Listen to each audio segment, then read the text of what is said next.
TikTok report jump in Malaysia government request to remove content in 2023. Pagi ni saya bangun tidur. Bangun-bangun je tiba-tiba buka TikTok. Tengok konten yang saya buat semalam berkenaan dengan IJN atau kerajaan mengeluarkan pesara pencen daripada IJN tu tiba-tiba dah hilang.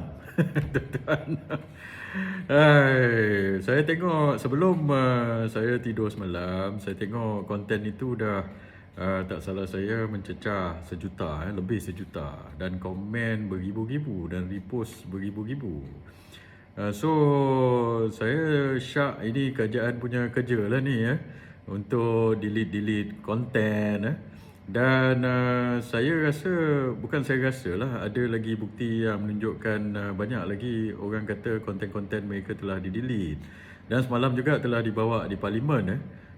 Saya tak ingat ada seorang MP tu kata dia punya konten yang dia float berkenaan dengan kejatuhan ringgit pun telah hilang daripada kerajaan. So dia tanya dengan kerajaan. So Timbalan Menteri ni Teo Nii Ching jawab, dia kata Teo Nii Ching nafi lah kerajaan yang arah delete. Tapi dia kata macam ini, dia kata apa dia kata ni tengok Teo Nii Ching cakap apa, dia kata kerajaan tak arah tapi cuma minta platform-platform ini untuk remove konten-konten yang kononnya sensitif. Dia kata macam itu. Dan lepas tu dia kata yang delete atau remove ini platform-platform inilah dia buat keputusan. Macam tu pula So dia nak tai chi lah. Teo Nii Ching cakap Suruhanjaya Komunikasi dan Multimedia Malaysia akan mengemukakan permintaan dia kata kepada penyedia platform seperti Facebook, TikTok dan X apabila menerima laporan berhubung kandungan sensitif di media sosial. Dan bila konon dia minta, lepas tu konon ada laporan daripada orang, so platform ini yang buat keputusan untuk remove or not. Saya nak cakap pada Teo Nii Ching, nombor satu, permintaan itu, kamu kerajaan, bila kamu minta sesuatu kepada orang itu boleh ditakrifkan seolah-olah sebagai arahan lah. Kerajaan minta, takkanlah diorang ni nak tolak. Memanglah dia tak terima semua, tapi kebanyakannya kalau dia dah tolak selalu itu tak boleh lah, dia pun kena akur juga pada kerajaan setempat di situ. Lepas itu dia kata dia salahkan platform-platform ini pula. Ini platform inilah yang buat putusan, bukan dia kata. Dan sebab itu juga ada report mengatakan bahawa jumlah permintaan ini jumlah permintaan daripada kerajaan untuk remove konten ini meningkat. Ini ada laporan daripada Reuters, tuan-tuan. Reuters ini bukannya portal Cak Ayam tuan-tuan. Ini portal berita antarabangsa. Dia melaporkan Meta ni Facebook lah. TikTok report jump in Malaysia government request to remove content in 2023. 2023 ni siapa dia? 2023 ni zaman Noor Ibrahim lah, zaman Fahmi Fadzil dengan Teo Nii Ching ni lah. Yang tuan-tuan dulu menjerit bebas bersuara, kebebasan bersuara. Sekali sekarang ini bila dia senak perut sikit dia delete, bila dia senak perut sikit dia delete tuan-tuan.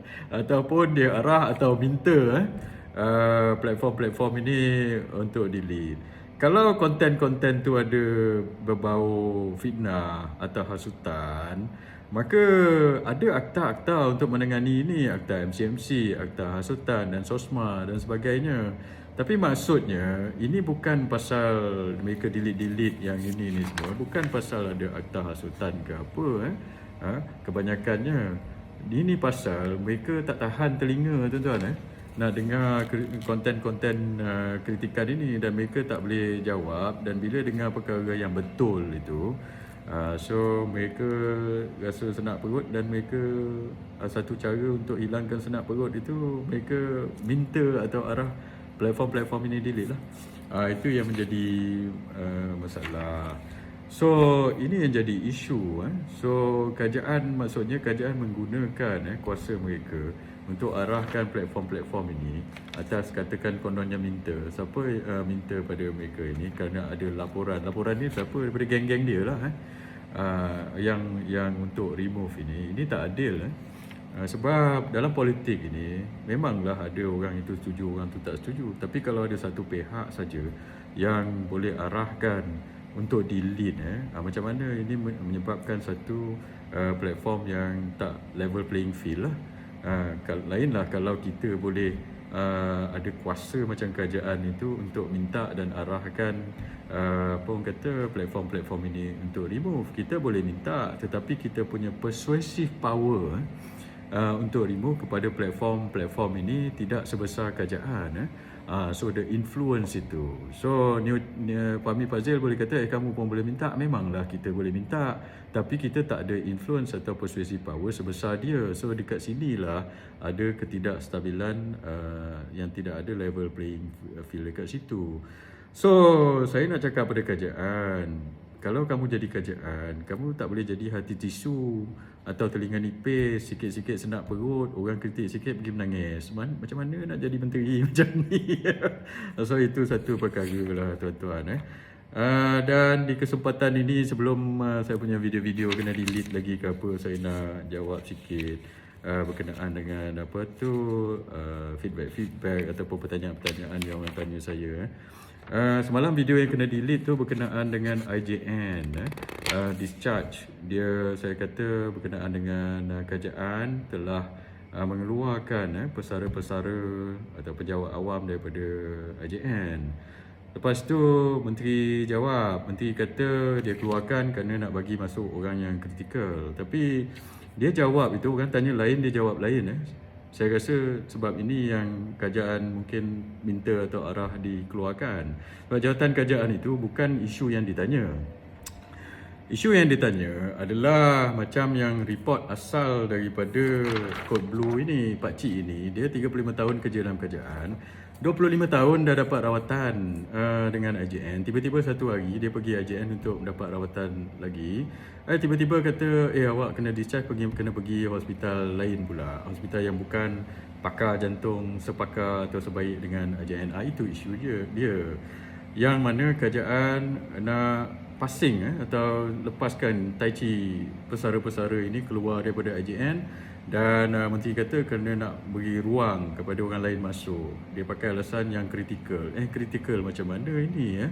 Dulu berapa tahun dah kita IJN boleh absorb ni pesara penjawat awam dengan yang kritikal, yang tak kritikal. Tapi kenapa sekarang ramai sampai Pak Cik ni komplain 35 tahun, 25 tahun dia pergi situ, dia tak dapat, dia kena pergi hospital biasa pula. Sekarang yang tidak ada keparan, sampai doktor dia cerita sampai yang doktor yang dia pergi pada klinik itu pun kata, Pak Cik tak sepatutnya pergi sini, kena pergi balik kepada specialist sebab mereka tak ada yang klinik ini atau tempat hospital biasa ni tak ada kepakaran atau kelengkapan macam di IJN. So itu isu dia, itu isu yang menteri ni tak jawab. Dan lepas itu ada orang tanya saya lah, siapa Sharifah tanya saya, dia kata pun kata IJN ni kan swasta kan, so kenapa nak terima penjawat awam pencen ke macam mana? Okey, saya nak jawab, IJN ini bukan swasta. IJN ini adalah institusi kerajaan. Dia ada swasta punya wing, sayap swasta. Yang mana kalau ada pesakit-pesakit daripada yang swasta yang bayar sendiri, yang ada guarantee letter, yang ada insurans, boleh pergi dekat situ, itu ada. So sebab itu saya persoal semalam, adakah kerajaan nak buat ini, nak suruh pakar-pakar IJN ni fokus untuk yang swasta punya ini kan, more time untuk make money ini, tapi less time untuk yang orang yang ditanggung oleh kerajaan ini ke apa. So sebab itu kerajaan kena jawab itu. Sebab kalau the focus is profit making atau profit motive, itu bukanlah sebab untuk IJN ini ditubuhkan.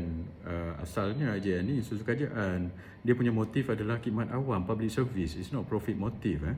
Kalau nak profit motive, buat hospital swasta betul-betul macam Prescott yang Petronas buat tu, itu buatlah duit dekat situ. Kat IJN ni kamu bukan nak kena buat untung, buat duit apa. So ini adalah khidmat awam. Itu yang menjadi isunya. So IJN bukan si swasta. Dia telah dikorporatkan, tapi dia dipunyai atau dipegang oleh Kementerian Kewangan. So corporatization doesn't mean privatization. Itu satu yang kita kena faham. Dia corporate, entiti yang dipegang oleh Kementerian Kewangan, di bawah Kementerian Kewangan diperpadankan. So masih dipegang oleh kerajaan. Sebab itu kalau ada isu-isu IJN, yang jawab masih kerajaan. Menteri yang jawab. Semalam pun menteri yang jawab. Bukannya ini kita tak perlu jawab sebab ini swasta dan sebagainya. Kalau ada isu di berkenaan macam ini ke hospital swasta, takkanlah menteri nak jawab. So maksudnya IJN itu memang apa orang kata, milik kerajaan lah. Itu satu lagi dia kata okey, Cik Syam Anwar Ibrahim kata ringgit kita memang jatuh, tetapi kita punya inflasi rendah 1.5%. Apa tu, betul ke? Ini pun saya nak cakap sikit lah pada Anwar. Semalam di parlimen pun dibawa.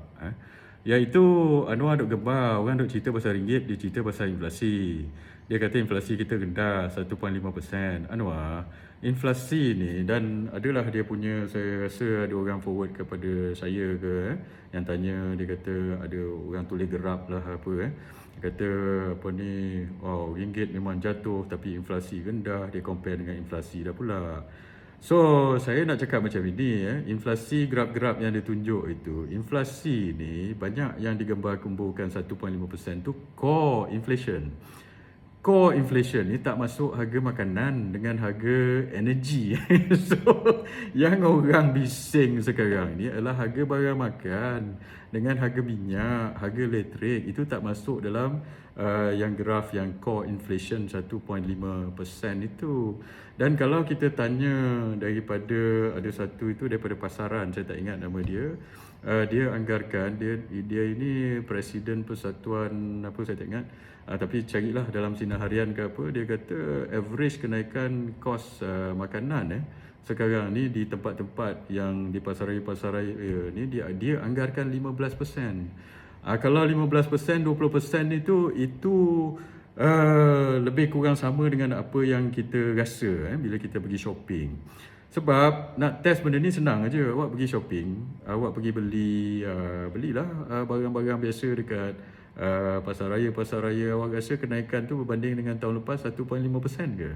Siapa boleh bagi tahu saya, oh naik 1.5% aja bila dia pergi shopping dekat pasaraya, angkat tangan.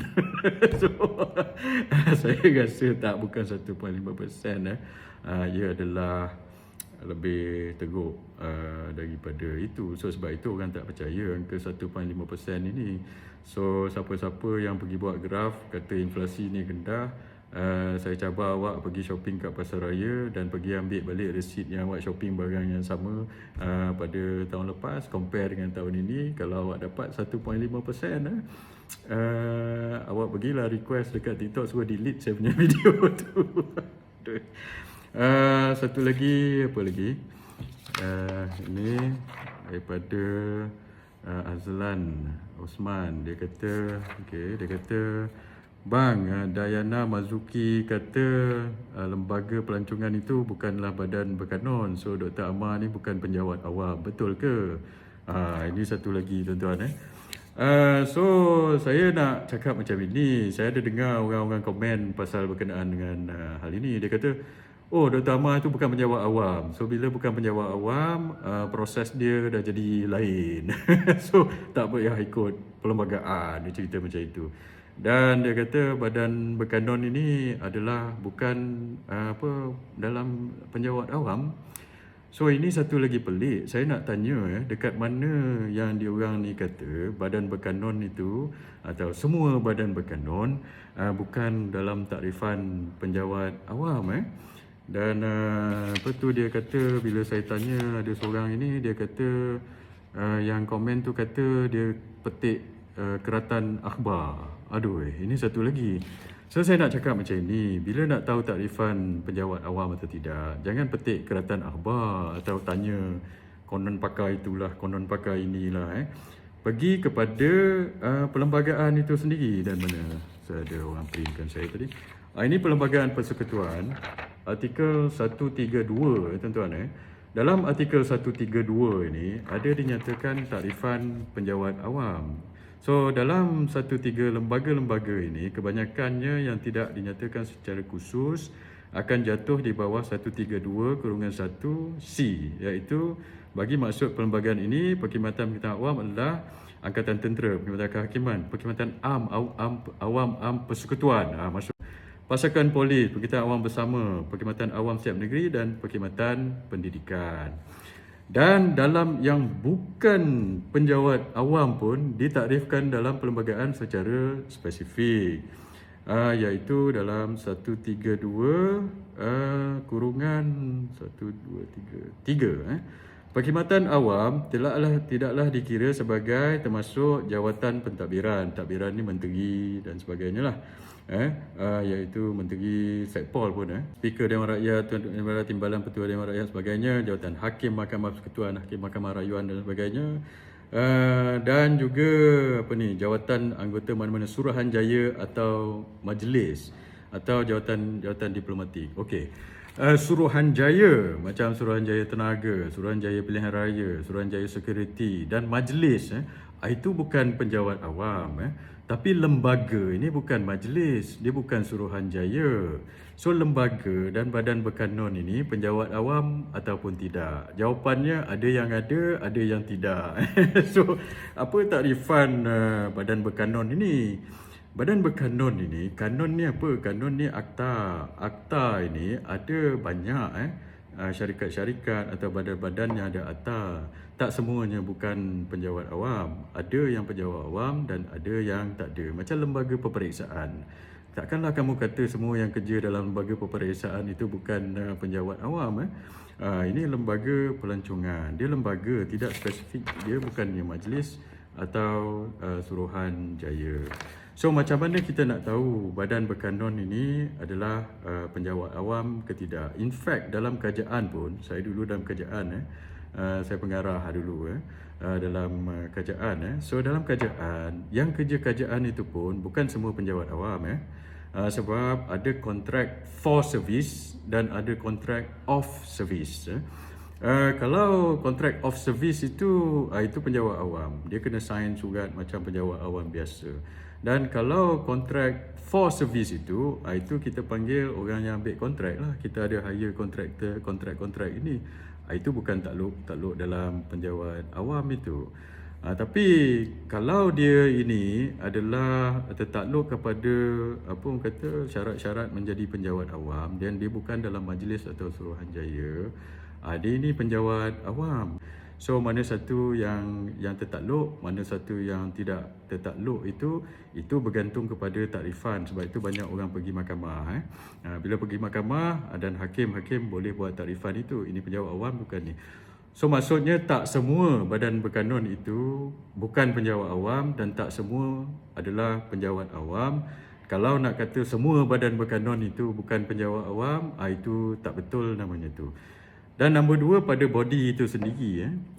Bila kita nak ambil tindakan kepada seseorang, kita kena tengok atas body itu sendiri. Macam Dr. Amar, adakah dia orang kata dia ni bukan penjawat awam? Dia ni dah 35 tahun kerja kerajaan. Dia ni pegawai takbir. Saya sendiri pernah bercakap dengan dia ni. Dia pegawai takbir. Bila dia pegawai takbir, lepas itu 35 tahun, macam mana kamu cakap dia bukan penjawat awam lah pula? So dalam lepas tu senang je nak tahu sama ada dia ni penjawat awam ke tidak. Kamu tanya dia ada pencen ke tidak lah. Kalau dia ada pencen, itu penjawat awam lah tu. Kalau tak ada pencen, itu kamu boleh tanya, dia ni ambil KWSP option ke ataupun pencen. Tapi kalau bukan penjawat awam, dia memang tak ada pencen pun. Tapi kalau dia ada pencen, masuk gaji dia tu, sebahagian daripada gaji dia masuk pada kumpulan wang amanah pencen. So dia penjawat awam. Ini penjawat awam lah tu. Mana ada yang bukan penjawat awam pergi ambil gaji masuk dalam KUAP ke kumpulan wang amanah pencen? Saya tak pernah dengar lah. So bila atas body itu sendiri, atas badan itu dan atas body itu, dia adalah takrifan penjawat awam. So dia punya penurunan pangkat itu perlu mengikut prosedur dan proses seperti dalam perlembagaan. Dan apa-apa akta ataupun undang-undang di bawah perlembagaan ini tidak boleh melangkau undang-undang yang ternyata di dalam perlembagaan tersebut. Ataupun kalau yang lawyer-lawyer tu dia pakai perkataan ultra vires. Ultra vires ni apa? Kalau orang ultra vires ini dalam bahasa lawyer dia sebut ultra virus lah. Ultra virus lah, senang. Ultra virus ini maksudnya dia apa orang kata bercanggah lah ataupun tak boleh melawan. Perlembagaan itu adalah supreme dalam berbanding dengan akta-akta lain. Kamu kod lah akta-akta mana pun, tapi kalau perlembagaan cakap macam itu, kamu tak boleh lawan perlembagaan. Dan refer kepada dokumen perlembagaan, janganlah refer kepada apa orang kata keratan-keratan akhbar dan sebagainya. Apa lagi yang orang komen? Satu lagi berkenaan dengan Zafrul Miti. Saya ingat Zafrul, kamu bila jadi menteri, saya tahulah kamu menteri parachute dulu PM8 Muhyiddin parachute kamu, sekarang ni Anwar parachute kamu. So maksudnya kamu dulu tak pernah kerja dalam kerajaan, kamu kerja bank. Lepas tu tiba-tiba parachute jadi menteri. Mungkin kamu tak biasalah dalam handle dasar kerajaan ni. Saya tak tahulah. Saya tak mau memperlekeh-belekehkan kamu lah Zafrul. Tapi nasihat saya ialah macam ni, sebelum bagi keterangan, ini bukan macam kamu kerja tempat lain. Bila kerajaan ini, setiap keterangan itu akan di-scrutinize Zafrul. Sebab itu kamu tak boleh ambil keterangan yang kamu nak shock sendiri, gembar-gemburkan. 329 bilion, rupanya 39 bilion. Dua tu tersilap pula dah ke macam mana ke cerita ke Zafrul. So, dan jangan buat kenyataan yang syok-syok sendiri macam itu, pelaburan terbesar. Bila Anwar announce itu hari, lepas kamu buat announcement 329 bilion, Anwar dia pergi dekat ucapan, dia tak cakap pelaburan dilulus. Dia cakap pelaburan tahun lepas. Dia cakap pelaburan tahun lepas 329 bilion tertinggi dalam sejarah. So maksudnya macam seolah-olah dia nak mengelirukan atau misleading kan. So bila orang pick up benda ni, kamu tak boleh koyak macam itu. So nasihat saya, sebelum keluarkan kenyataan syok sendiri atau kenyataan inflated atau exaggerated macam ini, kamu kena berhati-hati Zafrul. Lepas itu bila dah jadi macam ini, barulah kamu nak terkoyak rabak nak buat video hari-hari. Kamu kata 85% direalisasi lah dan sebagainya. Ini saya tak tahu, saya persoal, saya tak tahu mana kamu dapat 85% direalisasi ini Zafrul. Dia menteri tu hari, saya ingat Jogani ke, dia kata dia soal pasal MOU. MOU ni mana perginya, dia kata. Rafidah Aziz dulu pun pernah soal, bila kita sign MOU ni, apa orang kata tak semestinya direalisasi. Jo kata kalau kita dapat 70% pun direalisasi dah bagus. So Jo kata 70%, kamu kata 85%. Sekali yang masuk daripada berapa 30 bilion, 39 bilion je, kamu kata 329 bilion. Macam mana? Lepas tu semalam kamu nak cover lagi kamu punya kemaluan, ataupun bukan kemaluan lah, yang memalukan.